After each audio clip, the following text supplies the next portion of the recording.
Morning! Daily Devotion, Day 11! Welcome po! Good morning! Magandang umaga! Check tayo.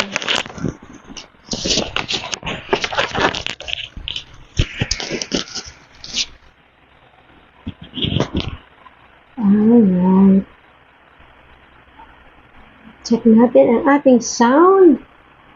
Good morning po sa inyong lahat. Ayan. Ano ito? Oo, maganda ito. Good morning, everyone. Ayan, ako, napakaganda po ng araw. Napakaganda ng umaga at maaraw. Ayan. Hindi po katulad ng mga nagdaang araw at linggo, medyo maulan. Dito po sa amin ay lumalabas na po si Haring Araw. Haring Araw talaga. Ayun. Kumusta po ang inyong umaga?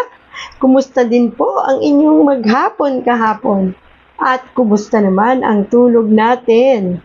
Ayan. Pwede po kayong mag-comment kung saan po kayong lugar nanonood ngayon, nasaan kayo ngayon, at pwede naman din po kayong mag-comment ng inyong mga prayer request dahil ngayon po ay ang ating daily devotion. Nasa day 11 na po tayo. Praise the Lord. Salamat Panginoon sa kalakasan talaga. Ayan. Sound check tayo. Yun, ako meron. Salamat sa Diyos. Magandang umaga. Samahan po ninyo ako sa ating devotion ngayong araw dahil meron na naman pong napakagandang mensahe ng Diyos. Ayun na po, talaga naman ang Panginoon, napakabuti. Napakabuti ng Diyos. Ayun. I-check na po natin, may sound naman. Maraming salamat. Ayan. At napakalaking bagay po kung inyo pong isi-share itong ating live for today para marami po ang makapanood at mabahagi na natin ang magandang balita ng mensahe ng Diyos sa ating ngayong umaga. Wow, ang aga naman ng ating pagbati. Good morning, Abigail. Good morning, Abby. I'm so blessed sa buhay mo. Hello po, Ma'am Maribel Dolls. Blessed morning po. Morning po, Lord God. Good morning sa iyo at magandang umaga. Ayan. Siya po ay doon nanonood sa ating pong personal account. Tayo po kasi ay nakatutok dito po sa God Loves You Movement sa ating Facebook page at naka-cross-post po ito doon sa ating personal account. Kaya pwede po kayong manood kahit alin doon. At malaking bagay po kung inyo po itong i-share sa inyong mga kaibigan, kakilala, ayan, sa inyong friends sa Facebook. Nang sa ganun po ay marami po ang makapanood sa atin ngayong umaga. Kukunin po natin ang atin pong devotion ngayong umaga dito po sa 2 Corinthians 4 verse 18. Yan. Ang sabi po dito, ang sabi po ay, dito po sa NIV ko kukunin. Sinulat ko na po ito kanina. So we fix our eyes not on what is seen, but on what is unseen. Since what is seen is temporary, but what is unseen is eternal. Ano po? Yan. So, yun po ang sinasabi dito sa Tagalog. Ang sabi ay, kaya't ang paningin namin ay nakatuon sa mga bagay na nakikita. Sapagkat panandalian lamang ang mga bagay na nakikita, ngunit walang hanggan ang mga bagay na di nakikita. Manalangin po tayo. Panginoong Hesus, maraming salamat pong muli sa isa na namang magandang umagang mensaheng ipahatid mo sa amin ngayon. Salamat Lord, ginising mo kami at ginising mo aming buong pamilya ng may sigla at may saya. Pangunahan mo kami, Panginoon, sa araw na ito. Ikaw po ang manguna, ikaw magsalita, ikaw makita, ikaw maramdaman ng lahat ng manonood, Panginoon. Wala po kaming kayang gawin kung kami hiwalay sa iyo. Kung kaya, Panginoon, ang nais mo ang siyang mangyari ngayong araw na ito. Ipakita mo ang iyong kalwalhatian, O Diyos. Samahan mo kami ng iyong presensya at ipadama mo ang iyong pagmamahal sa mga oras na ito. Maraming salamat po, Panginoon, sa isang magandang umagang ito. Tulungan mo po kami sa lahat ng aming mga naisin, Panginoon. Ngayon pa lamang, nagpapasalamat na kami sa magandang mensaheng ihatid mo ngayong araw nito. Thank you, Father God, and we worship you, we honor you, we glorify you. We thank you, Father God, for your mercy, for your love, for your goodness, for your faithfulness, and for your mercy and grace. Thank you, Lord. In Jesus' name we pray. Amen. Ayan, ako, napakaganda po ng ating pag-uusapan ngayong araw na to. Kasi talagang kailangan ng ma-fix yung ating mga mata sa Panginoon, di ba? Sa mga bagay na hindi nakikita. Yun yung mensahe niya. Ulitin po natin, sa Corinthians, basahin naman natin this time sa ibang version. For we fix our attention not on things that are seen, but on things that are unseen. What can be seen lasts only for a time, but what can not be seen lasts forever. Sa NIV, so we fix our eyes not on what is seen, but on what is unseen. Since what is seen is temporary, but what is unseen is eternal. Ganda, no? Yung mga hindi mo nakikita, eternal. Yung mga nakikita natin dito sa mundo ay temporary. So, katulad po yan ng mga nakikita natin ngayon, di ba? Sa ating kapaligiran. Nakikita natin ang araw, nakikita natin ang mga halaman, nakikita natin ang paglubog ng araw, ang sunset. Nakikita natin yung mga oceans, di ba? Nakikita natin ang mga tao sa paligid natin, nakikita natin yung mga ngiti ng mga taong mahal natin sa buhay, mga kasama natin sa bahay, nakikita natin yung mga bulaklak, di ba? At marami pa tayong mga nakikita na lahat yan ay temporary. Lahat po yan ay may limitasyon, may hangganan, di ba? Pero lahat, yung mga bagay na hindi natin nakikita, yun yung eternal. Pero nakakatuwa, lahat naman po ito create ng Diyos. Yung lahat ng mga nakikita natin, create ng Diyos yan para sa atin. Kasi ganun niya tayo kamahal. He made the natural world as well as the laws that grown it. Alam mo yon, yung siya pa din lahat to. Di ba? Huwag natin kalilimutan yan na ang lahat ng meron tayo sa buhay natin, lahat ito dahil sa Diyos. Lahat ito create niya. Di ba? Kahit nga sabihin natin, inimbento ng taong isang bagay na ito, taong may gawa. Yes. Pero yung wisdom na meron siya dahil nagawa niya yan, hindi pa rin yung galing sa kanyang sariling kakayanan. Binigay pa rin yun ng Diyos na katalinuhan na yan. So wala talaga tayong pwede sabihin atin to. Lahat ito ay dahil sa Panginoon. Lahat ito ay bigay ng Diyos at create niya for us.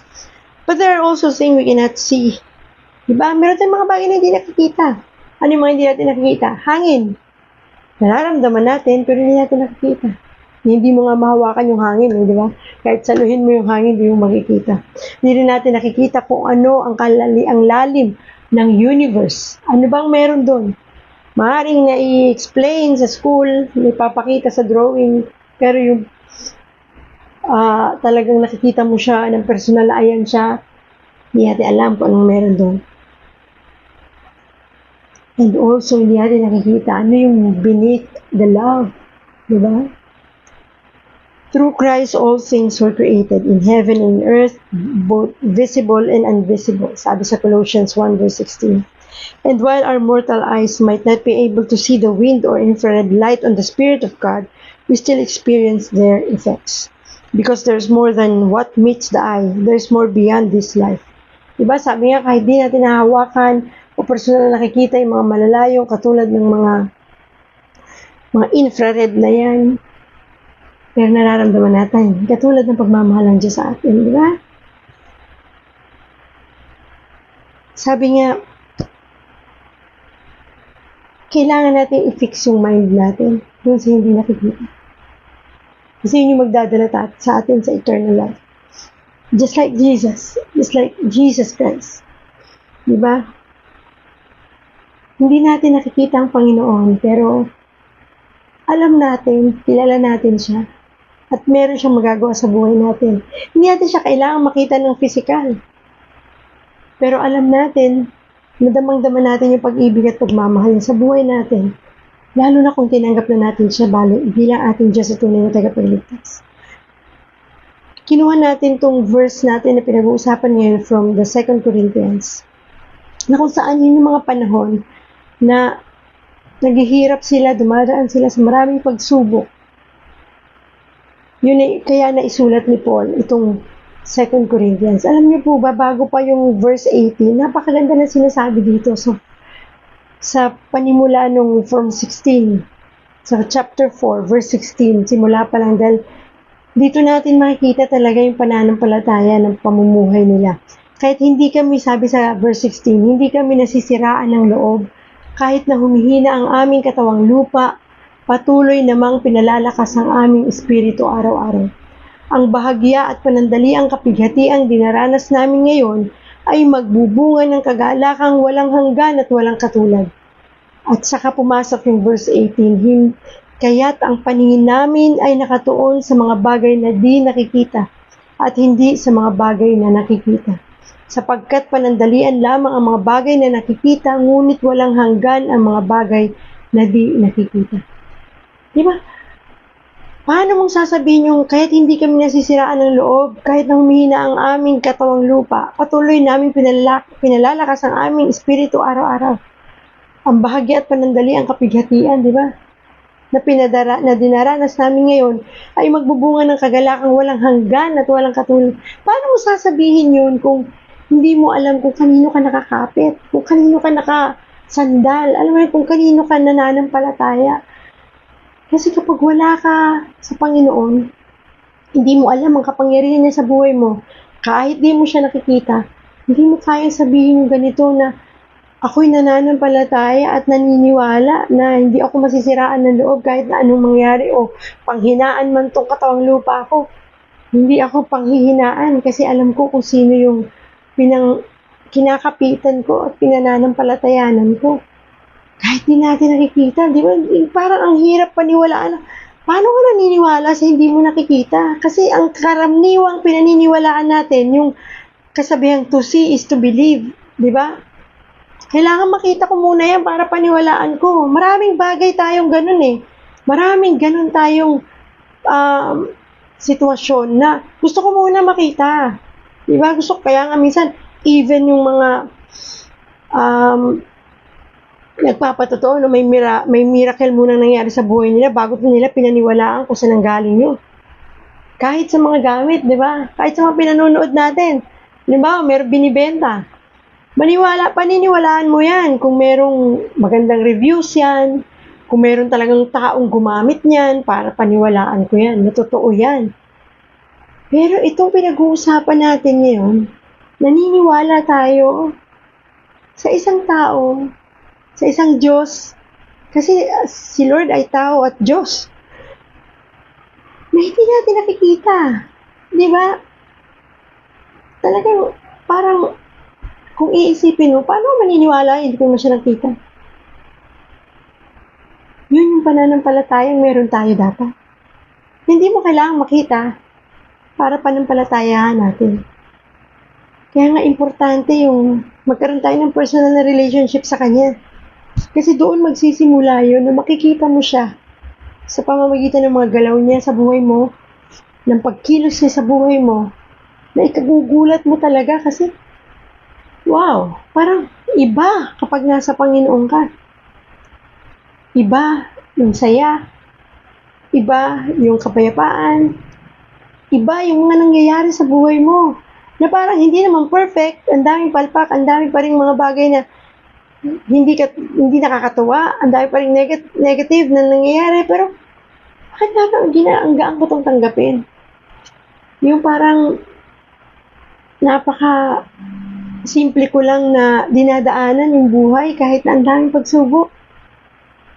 Yung nakakangiti pa rin ako sa kabila ng problema. Yung kaya ko pa rin maging masaya sa kabila ng dami gabundok na pagsubok sa buhay ko. Hindi ko naman nakikita kung sino itong tumutulong sa akin na tinatawag na Jesus. Pero dahil tinanggap ko siya at inangkin ko, pinapasok ko siya sa puso ko at hinayaan kong kumilos siya sa buhay ko, nawala ang lahat ng yung mga dating si Maribel Dolls. Nagbago yung dating laging nakasimangot. Sa totoo lang, alam niyo ba, nung ako po naglilingkod noon sa Panginoon sa theater arts, lagi kong papel doon ay si Simang. Si Aling Simang, isang asawa, isang bungangerang asawa, isang nakasimangot palaging asawa, isang nanay na palaging, ano tawag doon, nagger, yung talang maingay na nanay. Yun ang lagi kong papel. Sabi ko nga, Lord, bakit? Laging yun ang aking papel doon sa pinagagawa ng Diyos doon sa ministry natin sa theater arts. Sabi ko, nabagong lahat ng Diyos yun. Hindi man perfect. Hindi ako perfect. Minsan ganun pa rin tayo, pero nababawasan na. Kasi alam mo yun, merong Diyos na nagbabago ng buhay mo na hindi mo nalalaman kung paano niya ito ginagawa sa'yo. Nasa kabila ng pinagdaanan natin na stroke sa Ate Mabs, ito ako ngayon. Nakakangiti tayo. Kasi alam natin na may dahilan ang lahat ng ito. Bakit ito nangyari sa atin? At hindi kailangan magmukmuka. At hindi mo kailangan kawaan ang sarili mo. Hindi mo kailangan na isiping talunan ka. Huwag mong iisipin na ikaw ay pinabayaan ng Diyos na kung hindi kailanman niya gagawin yun. Kahit na ikaw pa may pinakamabigat na pinagdaraanan. Tandaan mo hindi ka talunan. Tandaan mo, ikaw ay panalo kasi sa lahat ng laban mo, kakampi mo yung pinakamakapangyarihan sa lahat.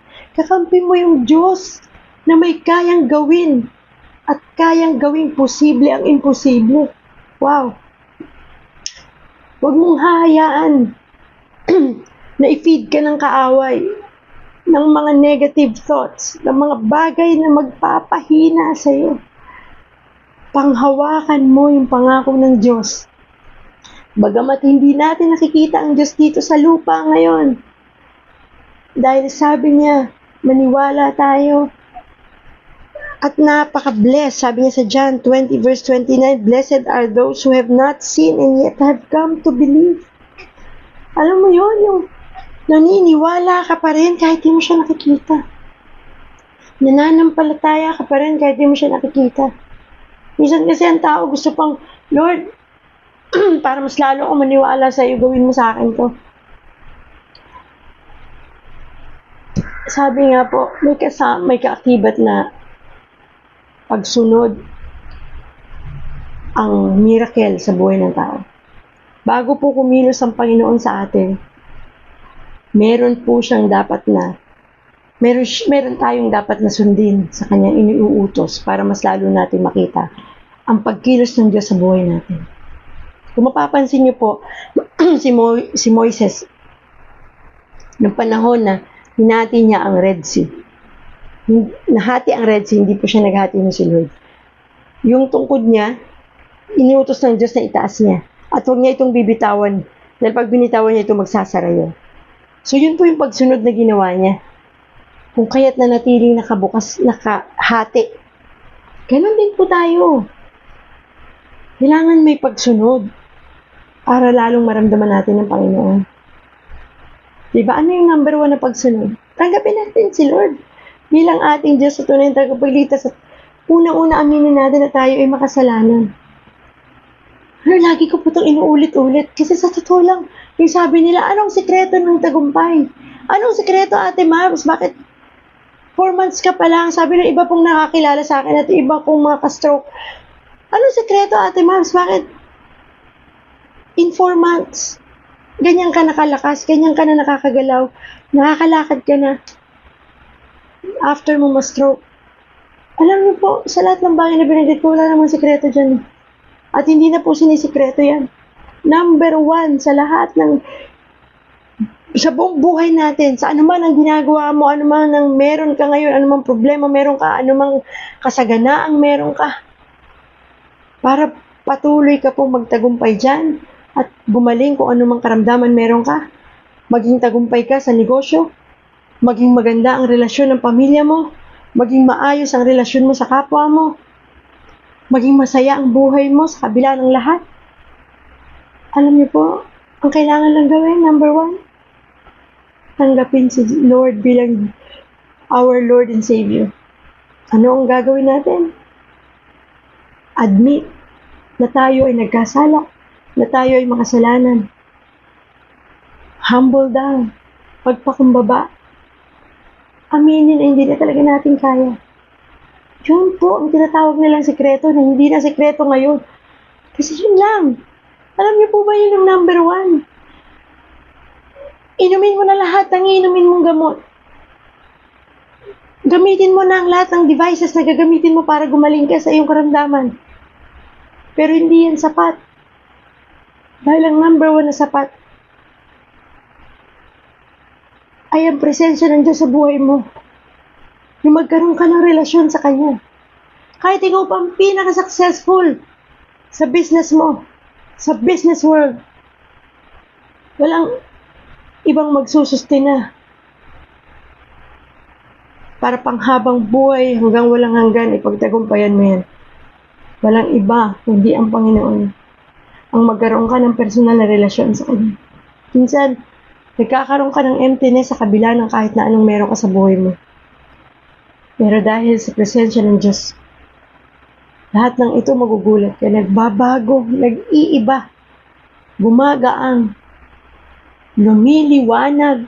Alam mo yon? Na hindi mo maunawaan na ito pala, Lord, yung sinasabi nila. Minsan, kahit anong kwento ko, kahit anong sabi ko, minsan hindi talaga ako naiintindihan. Pero alam ko, isang araw merong Diyos na magpapaliwanag niyan sa puso mo. Para nang sa ganoon ay makita mo na ang tunay na solusyon sa kahit na anong problemang meron ka. Ano mang kinakaharap mong pagsubok, sakit man yan, problema man yan sa pera, problema man yan sa pamilya, walang ibang solusyon dyan kung hindi ang lumapit tayo sa Diyos, manalangin tayo at aminin natin na tayo ay walang magagawa hiwalay sa Kanya. Na tanging Siya lamang ang solusyon sa lahat ng sa buhay nating ito. Lungkot man, saya man, ano man ang pinagdaraanan mo, kailangan mo ang Diyos. Promise. Ako, isang buhay na patotoo ko dyan. For how many years na buhay ako mag-isa? Akala ko, dahil Kristiyano ako, kasama ko na si Lord. Totoo naman, kasama ko po si Lord. Pero hindi ko po siya hinahayaan na kumilo sa buhay ko ng malaya. Ako po ang nasusunod sa lahat ng bagay. Talaga pong sa lahat ng ginagawa ko, taging ako ang magaling. Taging ako ang bida. Yung manghihingin ko lang yan sa Diyos kapag ginawa ko na. Ganun po ko eh. Kilala ko ang Diyos, alam ko yung presensya niya sa buhay ko, alam ko nandito siya, pero hindi ko siya hinahayaang kumilo sa buhay ko. Hinahayaan kong ako ang maghari sa sarili ko. For so many years, Christian na po ako, nakatanggap ako sa Panginoon 1996. Pero simula po nung tinanggap ko si Lord, tinanggap ko lang talaga siya. Kapag may pinapagawa siya, pinapakinggan ko lang pero hindi ko ginagawa. Dumaan po tayo sa pagganda ng buhay, dumaan po tayo sa paglubog ng buhay, umahon ulit, akala natin, kasi tuwing lulubog, tuwing iikot ang gulong at nasa ilalim, yun, doon ako talaga nagpupursiging magdasal. Iyak talaga sa Diyos, luhod talaga sa Diyos, hingi ng tulong. Tapos pag iniahon na ako ng Diyos, balik siya dati. Effort ulit sa sarili kong kakayahan. Bigla ako na nang makakalimutan na kaya ako nakaahon because nandyan si Lord. Kasi tandaan po natin, kapag tinulungan tayo ng Diyos na makaahon sa buhay natin, galing sa pagkalugmok, may ipapagawa ang Diyos sa atin. May nais siyang ipasunod sa atin para nang sa ganun, magpatuloy tayong matatag sa pananampalataya sa Kanya. Kaya lang ang nangyari po in my case, hindi po ako nagpatuloy sa pakikinig at pagsunod. Ang ginawa ko, nakinig lang ako, pero hindi ako sumunod. Sinunod ko yung gusto ko. Kaya gagawin ko yung gusto ko, kung ano yung sa tingin ko na makakapag unlad sa akin, sa amin, financially, lalo na nakatingin palagi sa financial. Nako, kasi lagi iniisip ko nun, nako si Benedict, sa mga panahon na yun, wala po siyang maayos na trabaho nun eh. Lalo na po, nung pareho kami nawalan ng trabaho nung araw. Talagang nakatutok na kami dun sa paanong kikita, paanong magkakaroon ng pangbayad sa ganito, pang tuition ng ganito. Alam mo yun, sabi ko, yun yung mga panahon ko noon. Kaya ang ginagawa ko, trabaho dito, walang araw, walang gabi, sige, uuwi ako, aalis ako ng bahay ng alas 10 ng umaga. Uuwi ako ng alas 2 ng madaling araw. Alam mo yung ayoko nang tapusin ang araw na hindi ako gagalaw, hindi ako kikilos kasi kailangan eh. May mga anak na nag-aaral, may mga anak na kakain. Pero nakalimutan ko.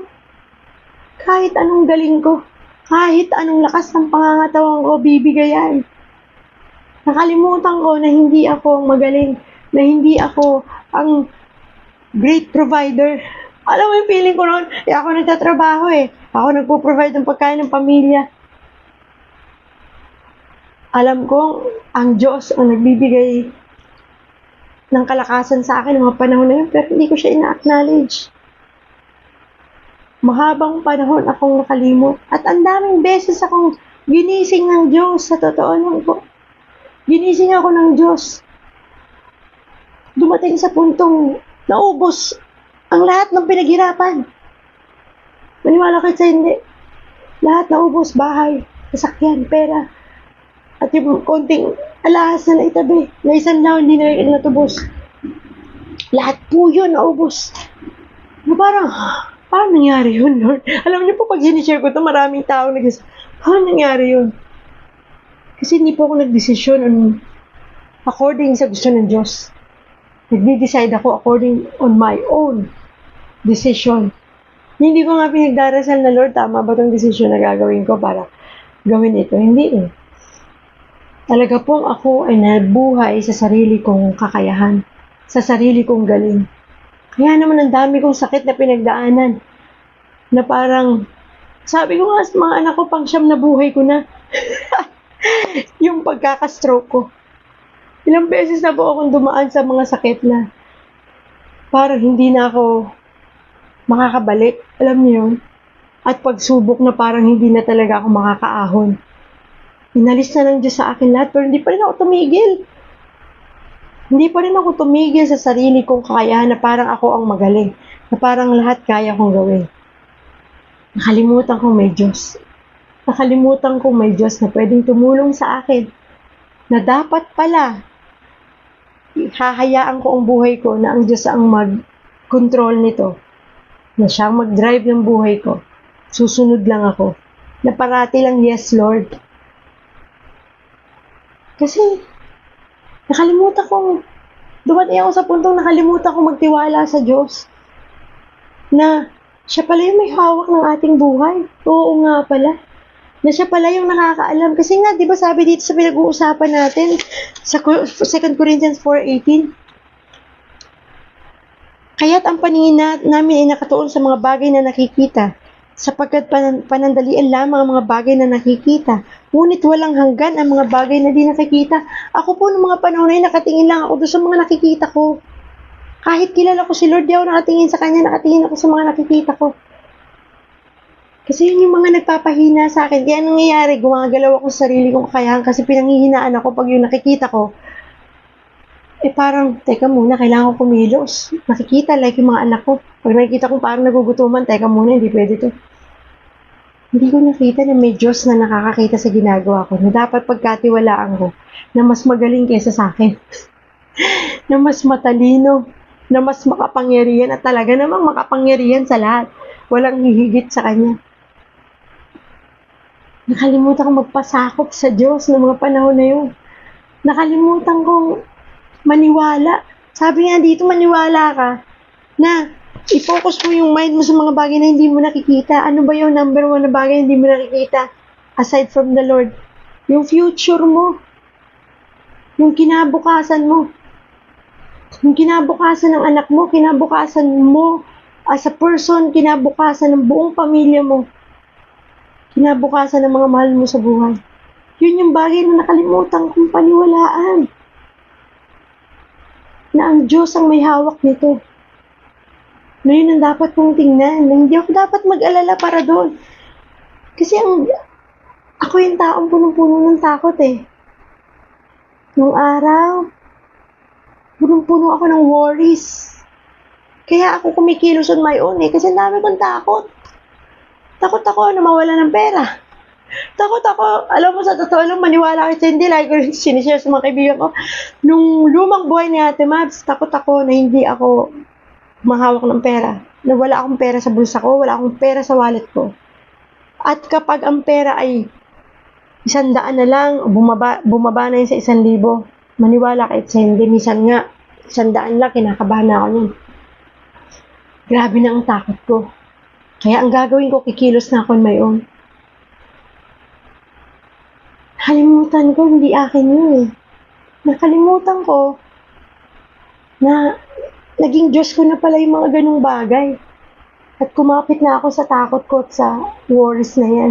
Sa anxiety na yan. Kasi hindi na ako nakakapit dun sa Diyos na may hawak ng buhay ko, na may hawak ng kinabukasan ko.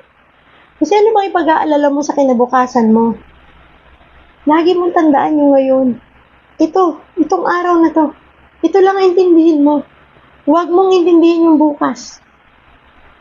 Sabi nga, ang buhay ay kung ipinagkatiwala mo na yun sa Diyos, wala kang dapat ipag-alala sa bukas.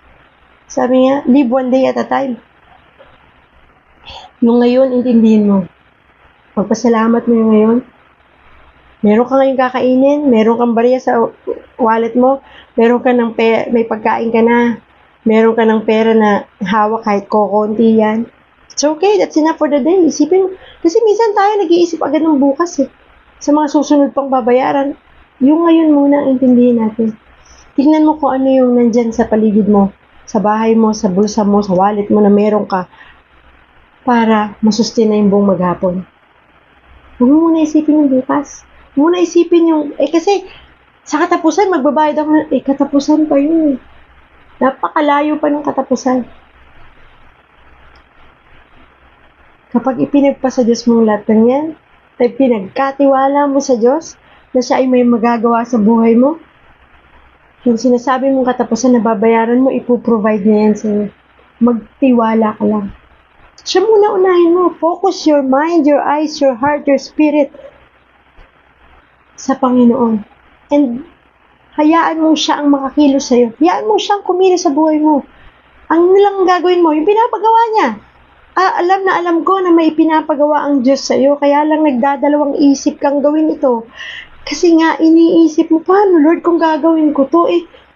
Paano na yung mga anak ko? Paano na yung ganito? Ang dami mong paano. Hello? Ang tinatanong mo kung paano ay yung Diyos na nakakaalam ng lahat. Siyang nag-uutos. So, ibig sabihin, alam niya. Alam niya ang kahihinat na iniuutos niya sa'yo. Alam niya ang solusyon sa mga problema mo. Maaaring ito. Alam niyo, sobrang galing ng Panginoon. Kasi ako po, napakaraming beses ko siyang hindi sinunod. Ang dami niya pinapagawa. Lagi akong may dahilan. Laging kasi, Lord naman, pag ginawa ko to, Lord, paano na kami mabubuhay? Yung anak ko, alam mo yun, lagi kong iniisip yung mga bagay na nakikita ko sa paligid ko. Nakalimutan ko na, sumunod muna bago ka magreklamo. Obey first. Sabi nga, tayo naniniwala palagi, to see is to believe. Pero sa totoo lang, believe first and you will see. Maniwala ka muna. Paniwalaan mong may magagawa ang Diyos sa buhay mo. At makikita mo. Oo nga pala, sasabihin mo isang araw, tama talaga ang Diyos. Galing mo talaga, Lord. Mabuti na lang sumunod ako sa iyo. Mabuti na lang pinakinggan kita, Panginoon. Mabuti na lang sumunod ako ng may buong pagmamahal at pagpapakumbaba. Kasi sabi nga, paano mo makikita na tama ang Diyos kung hindi mo muna susundin? Paano mo makikita ang kanyang kapangyarihan sa buhay mo hindi mo nga sinunod? Di ba parang nanay at tatay? Pag may iniutos ang nanay mo, nakareklamo ka kaagad, hindi mo pa nga alam kung bakit niya iniutos yun eh. May dahilan siya doon. Katulad na lang ng bakit tayo inuutusan ng nanay at tatay nating maghugas ng pinggan palagi. Bakit tayo inuutusan ng nanay at tatay natin na magligpit ng ating higaan? Bakit tayo inuutusan ng nanay at tatay natin na magwalis, maglinis ng bahay? Nakakainis yung ganun minsan, di ba? Kasi number one, kung bakit tayo inuutusan para gawin ng mga simpleng bagay na yun, kasi yun, yung pundasyon mo, pagdating ng araw, na kapag marunong ka sa mga simpleng bagay na yun, mabubuhay ka kahit mag-isa ka. Kahit nga pagluluto, tinuturuan tayo nanay-tatay natin. Kasi nga darating ang panahon, magiging mag-isa ka. You will live independent. Kasi nga tatrabaho ka. Ang nanay-tatay mo, hindi mo man habang buhay kasama. Baka pati paghugas ng pinggan, hindi ka marunong. Lahat lang yan may dahilan. Nanay at tatay lang natin yan paano yung tatay natin sa langit? Na nag-uutos sa atin na gawin natin ang bagay na to pero hindi natin sinusunod, paano natin malalaman kung ano ang bunga ng kanyang iniuutos sa atin? Kung ano ang bunga ng pagsunod? Subukan natin ng Diyos, di ba? Dami nating bagay na ginawa sa buhay natin na hindi tayo sumusunod. Ngayon naman, bigyan natin ng pagkakataon ng Diyos na sundin natin. Anong ikakatakot mo sumunod? Alam mo yun? Anong ikakatakot mo sumunod sa Diyos? Siya nga nakakaalam ng lahat. Sabi, baka tanungin mo ko katulad ng anak ko, Mami, paano mo nalaman na inuutos to ng Diyos sa'yo na gawin mo? Unang-una, malalaman mo yan kapag nagkaroon ka ng personal na relasyon sa Diyos. Kasi makakausap mo siya sa puso mo at sa isip mo. Pangalawa, basahin mo ang kanyang salita dito sa Bible. Dahil nandito nakasulat ang lahat ng kanyang mga nais sa paggawa sa atin. At iba pa yung pagkausap niya sa iyo habang ikaw ay nananalangin. At sigurado ako, maraming makaka-relate sa akin. Kinausap ka din ng Diyos nung panahong nagkasakit ka. Kinausap ka ng Diyos nung panahong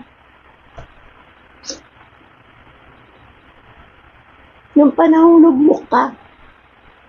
Kasi ako po, kinausap ako ng Diyos nung panahon may sakit ako. Maraming beses na ako kinausap ng Diyos. Pero hindi ako nakinig. Palagi kong iniisip yung kailangan makabangon ako dito kasi kawawa pamilya ko. Lagi iniisip na kawawa pamilya. Paano magiging kawawa yan kung ang Diyos ang hahawak at mag-aalaga sa kanila? Sabi ko nga, Lord, ngayon na na-stroke po ako, hindi na, sabi ko, Lord, ngayon na may pinapagawa ka sa akin, hindi ko na po papayagan na hindi ako sumunod sa iyong kalooban.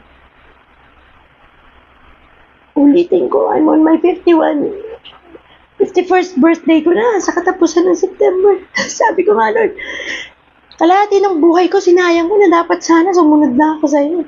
Kaya ngayon naman, Lord, sa natitirang buhay ko, kasi hindi ko na alam kung kailan Kasi nung panahon na na-stroke ako, natakot ako noon. Sabi ko, Lord, kukunin mo na ba ako? Pero binigyan pa rin ako ng pagkakataon ng Diyos na makabangon. Gumaling, lumakas. Ito si Ate Mabs ngayon. Kaya sabi ko, Lord, hindi ko na sasayangin yung buhay na binigay mo sa akin.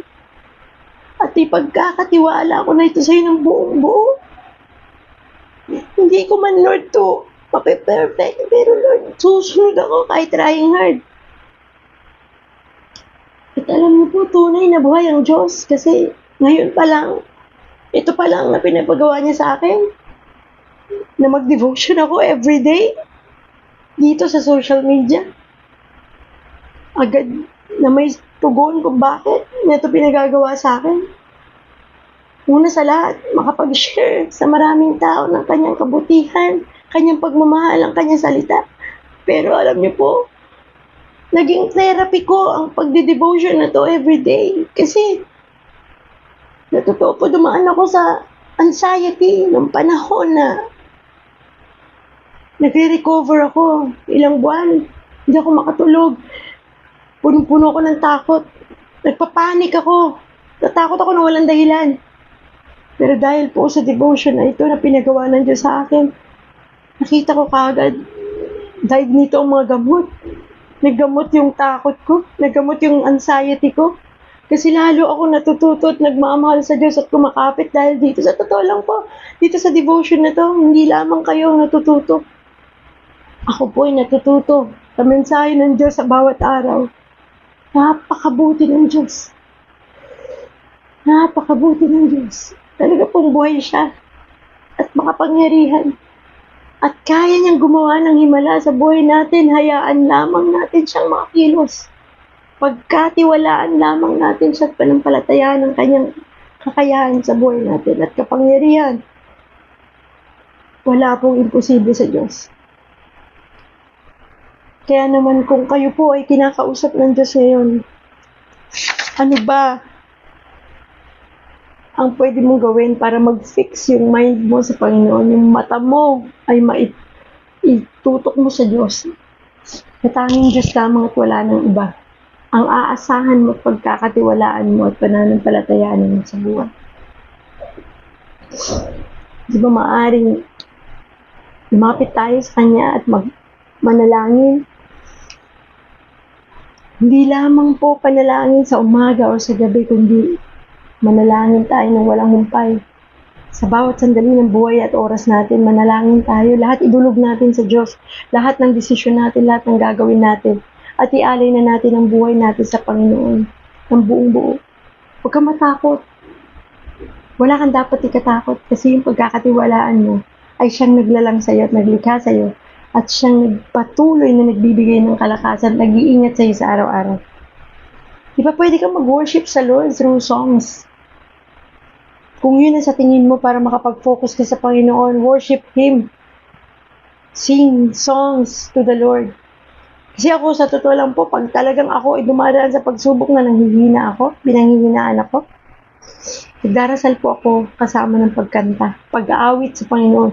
Talagang kahit hanggang maghapon yung praise and worship songs, yung mga songs na talagang makakapag-uplift sa akin, mga Christian songs na makakapagbigay sa akin ng kalakasan. Lagi ko pinapakinggan yan. Sumasabay ako, nilalakasan ko talaga yung aking boses para maramdaman ko ang presensya ng Diyos. Marami pong paraan para mag-fix yung eyes natin sa Panginoon. Pwede rin po na magbasa ng Bible. Yung iba, maaaring ayaw nila kumanta. Pero syempre po, magbasa tayo ng Bible. Napaka-importante po ang pagbabasa ng Biblia. Ito po ang ating kakampi, sanggalang sa lahat ng takot na meron tayo. Kung nagdududa ka kung sino ang Diyos, nandito po yan, basahin mo sa John. Nandyan po ang tungkol sa Diyos. Sino siya sa buhay mo? At ano ang kaya niyang gawin sa buhay mo? Kung hindi mo pa kayang basahin ang buong Biblia, at least one verse a day. At least one chapter. Sabi nga unti-unti, one verse a day, and then mamaya mo, haba na yan into chapters. And of course, ang dami na pong mga mapapanood online, and I recommend yung CCF, makapag-attend kayo. Kung wala pa kayong church na ina-attend, I invite you to attend sa CCF po. Hindi pa po, kung wala pong CCF sa lugar ninyo, online po, sa YouTube, sa Facebook, search nyo lang CCF main, or sa CCF na lugar nyo, baka meron, pasyal kayo pag linggo. Kasi yun po yung magbibigay sa atin ng tibay at lakas para mas lalong mag-focus sa Panginoon. Ma-fix yung mga mata natin sa Kanya lang. Yun lang po mga pwede natin gawin. Kung may naiisip pa kayo ng mga pwede nyo gawin para mag-fix yung eyes niyo sa Lord, alam ko i-reveal ng Lord yan sa inyo. Napakabuti ng Panginoon, no? Ang ganda-ganda ng ating pinag-uusapan. So, mag-focus sa kung ano yung hindi nakikita. Yung unseen, di ba? Yun daw yung eternal. Pero yung mga nakikita, temporary lang lahat yan. So we fix our eyes not on what is seen, but what is unseen. Since what is seen is temporary, but what is unseen is eternal. Napakaganda ng ating mensahe. Napakaganda. Kasi God is real. Diba? Totoo ang Diyos. Buhay siya. Hindi man natin siya nakikita ngayon. Pero napaka-importante na alam mo, secure ka. Na darating ang araw, darating ang panahon, magkikita tayo. Makikita natin ang Panginoon. Face to face. Kaya lang ang tanong, ngayon ba sa sitwasyon mo, alam mo kung saan ka pupunta kapag ikaw ay kinuha na ng Diyos? Alam mo ba sa sarili mo ngayon, na darating ang araw makikita mo ang Diyos ng harapan? Ganun ka ka-confident. Ngayon kung hindi pa, at gusto mong mangyari yun, all you need to do is pray. You admit that you are a sinner, ikaw ay makasalanan. Tanggapin mo sa puso mo, nasuko ka na, ayaw mo na, pagod ka na, at gusto mo nang magkaroon ng kapayapaan, hindi mawari, yung saya, yung sobrang saya na kapiling ng Diyos. Yun ang po kailangan natin gawin. At tanggapin natin ang Diyos bilang ating tunay na tagapagligtas, ang ating Savior. Wala pong ibang magliligtas sa atin sa sitwasyon natin ngayon at makalaya sa lahat ng mga pagkakasala at paghihirap at pagdurusa na yan, kundi ang Diyos lamang. Magpakumbaba lamang tayong lumapit at aminin na tayo makasalanan. Sabayan po ninyo ako sa panalangin ito. Panginoong Hesus, ako po ay lumalapit sa iyo ng buong puso at buong pagmamahal. Nais ko pong humingi ng kapatawaran sa lahat kong mga kasalanan, Panginoon. Ako po ay nagkasala. Kaya't ako po ay humihingi na patawarin po ninyo ako. At iahon mo po ako, O Diyos, sa aking kinalalagyan ngayon. Pagod na po ako. Gusto ko na po ng kapayapaan, katahimikan at saya sa puso ko. Tulungan mo po ako, Panginoon, sapagkat alam kong hindi ko ito magagawa ng mag-isa. Tinatanggap po kita, Panginoon, bilang aking Diyos at tunay na tagapagligtas. Samahan mo po ako sa buhay kong ito, Panginoon, at isulat mong aking pangalan sa iyong mga kamay. Nagpapasalamat po ako ngayon pa lang, Panginoon, na ako'y babaguhin mo, tutulungan mo, na magkaroon ng isang bagong buhay sa piling mo, Panginoon. Maraming salamat po sa iyong pag-ibig. Salamat po sa iyong pagmamahal. Salamat po at ako ay iniligtas mo sa pamamagitan ng iyong pagkakapako sa krus, sa iyong pagkabuhay na mag-uli. Maraming salamat, Panginoon, sa pagkakataon ito. Salamat po sa pagpapatawad sa aking mga kasalanan. Hinihiling ko po ito sa matamis na pangalan in Jesus' name. Amen. Kung ikaw po ay sumabay sa panalangin na ito, sana po ay panghawakan mo ang iyong naging panalangin. At happy birthday sa iyo. Spiritual birthday mo ngayon kung sumunod ka at tinanggap ng buong puso at may pagpapakumbaba ang Panginoon. Dahil ang Diyos ay tapat sa kanyang mga pangako. Talagang hindi kanya pababayat iiwan kailanman, lalo na ngayon na ikaw ay anak niya. Napakaganda po ng mensahe ng Diyos sa araw na ito. At nawa po ay makasama namin kayo sa araw-araw na ating pag-daily devotion. Pero bago po tayo mag-iwalay, ipapanalangin ko naman po kayo. Panginoon Jesus, maraming salamat po sa lahat ng nakapakinig ngayong araw na ito. Salamat po sa mga taong nakibahagi sa aming devotion ngayong araw. Salamat sa napakaganda mong mensahe, Panginoon. Na tunay naman, O Diyos, bigyan mo kami ng mga mata na tanging sa iyo lamang nakatuon. Mga mata na tanging nakikita lamang ay iyong kapangyarihan, ang iyong kakayahan, ang iyong pagmamahal sa amin, Panginoon. Itutok mo ang aming mga mata sa iyo, Panginoon, na walang nais kundi ang ikabubuti naming lahat. Panginoon, maraming salamat po sa buhay na lagi niyo binibigay sa amin. Salamat sa kalakasan, salamat sa kagalingan. Panginoon, itinataas ko po sa iyo ang lahat ng mga may karamdaman, lalo na po mga kasamahan kong stroke, Panginoon. Sa group namin, Lord, alam ko, Panginoon, na gagaling kaming lahat, Panginoon, lalakas kami. At hindi lang kami basta magre-recover, Lord, kundi magkakaroon kami ng complete healing, Lord Jesus. Ikaw ang may kayang gawin ito, Panginoon. Kapangyarihan mo ang aming pinanghahawakan, O Diyos, sa mga pagkakataon ito. Lord Jesus, ano man ang karamdaman ng mga nanonood ngayon, pagalingin mo sila, Panginoon, abutin mo sila ng iyong mapagpalang kamay, Panginoon. Naniniwala kami, O Diyos, na ikaw ang solusyon sa lahat ng mga problema ng mga tao may pinagdaraanan. Maging pinansyal man ito, Panginoon, relasyon sa pamilya. Panginoong Jesus, kumilos ka sa buhay nila, Panginoon.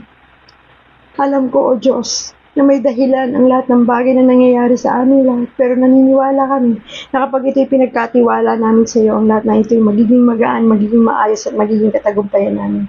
Thank you, Father God, for your love. Thank you for your mercy. Thank you for your protection, Father God, sa lahat ng aming pamilya. Salamat sa pag-iingat mo. Salamat sa paggabay. Ingatan mo po ang bawat isa, Panginoon. Samahan mo kami sa buong maghapong ito, Panginoon. We thank you, Father, for your love, for your mercy, for your goodness, for your faithfulness, for your favor and grace. In Jesus' name we pray. Amen and amen. Maraming salamat na po. Sama niyo po, Panginoon, sa panalita po. Ayan, may prayer request tayo rito. Yes! May prayer request po, sana po kahit medyo mababa po presyo yung mga kalakal po ngayon sa mga junk shop. Sana po araw-araw may makalakal po si Habi sa kalakasan at wisdom, mga needs po ng mga bata, lalo na po sa kanilang pag-aaral. Kalakasan po para sa aming mag-asawa, kagalingan po para kay baby ko, makabayad po every month sa upa ng bahay, tubig, kuryente sa pangalan ni Jesus. Claim it in Jesus' name. Natanggap mo na yan, Abby. In Jesus' name. Mabait ang Diyos. Tapat siya sa kanyang pangako. Panghawakan mo yan. Hindi ka niya iiwan, hindi ka niya pababayaan kailanman. Salamat po sa mga ganitong mensahe sa prayer request ninyo. Good morning po, sabi ni Rika. God bless sa business, Rika. God bless sa inyong pamilya, sa inyong mag-asawa. Si Jonah, God bless Jonah. Amen. Maraming salamat sa inyong panonood. Kung hindi man po talaga ninyo matutukan na nanonood o sumasabay sa devotion, napakalaking bagay po na ito pong ating pong live ay ma-share ninyo sa inyong timeline, sa inyong friends, sa inyong group. Para nang sa ganun po ang makakapanood nito ay mabless din tulad ninyo. Maging daan po ang ating devotion para po maraming tao ang makapagbalik loob sa Diyos at makalapit at makahingi ng tulong. Maaaring mga kaibigan kayo kakilala na kailangan ng Panginoon sa mga oras na ito. I-share niyo po ito. At nawa, masamahan niyo ako every day sa ating mong daily devotion, 6:30 a.m. Bukas na po ang ating pong GLYM Hour, a Message of Love. Samahan po ninyo ako para po sa ating guest. Hindi na po Friday yung guest, bukas na po. Yan.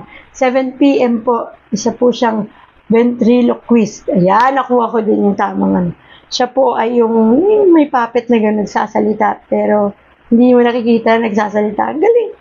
Yan po ay guest natin. Ginamit po siya ng Panginoon ang kanyang talento para po makapaglingkod sa Diyos pamamagitan ng puppetry or ventriloquism. Ventriloquism.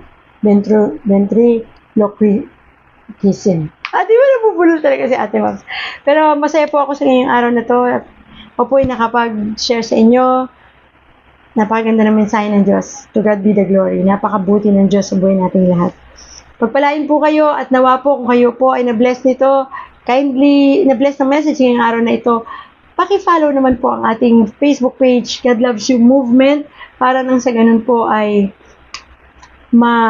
ma-notify kayo every time tayo ay may mga activities dito. At syempre po kapag may devotion tayo, ma-notify po kayo para makasunod kayo. Pwede po itong panoorin ng replay. At kung kayo po ay tinatouch ng Lord, meron po kaming activity this coming December para po sa gift giving natin. Magpapasaya po tayo ng mga bata ngayong Pasko. Kung kakayanin po na mas marami makakapagbahagi, ay mapasaya natin pamilya, hindi lang bata. At syempre kasama po dyan yung mamimigay tayo ng Bible. Parang ang gusto po nating mangyari isang Bible bawat tahanan. Isang Biblia sa bawat tahanan. Yun po ang nais natin na maibigay sa mga tao. At yan po hindi namin magagawa ng kami lang. Kaya po kung kayo po ay may puso sa pagtulong, ay pwede po kayo mag-send ng stars or you can send cash or in kind. Dito po sa God Loves You Movement, mag-message lang po kayo kung meron po kayong nais ibahagi. Kahit ano pa po yan, may magiging malaking katulungan para sa amin. Maraming salamat po and God bless po sa inyong lahat at samahan po ninyo kami muli bukas at 6:30 a.m. God bless po and lagi mo tatandaan, God loves you. Mahal na mahal ka ng Diyos. Bye-bye po. God bless everyone. See you tomorrow.